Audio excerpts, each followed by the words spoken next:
In this video, I'm going to show you how to remove a YouTube link from TikTok. That is quite simple and easy to do, so let's begin. And first, open up TikTok app and then right here at the bottom right hand corner, tap at profile icon to open up your profile page.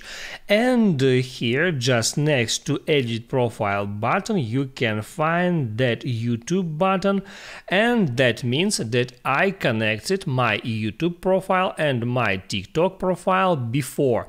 So now in order to remove that connection, I can tap at edit profile and then scroll down for a bit, and here at social section I can find my YouTube channel that I previously connected with my TikTok profile, and all I have to do in order to unlink them is right there, tap at channel name and then hit on unlink. That's it. I have just removed that connection and now I can move to my profile, and there, as you can see, there are no more YouTube icon. If this video helped you out, don't forget to like and subscribe.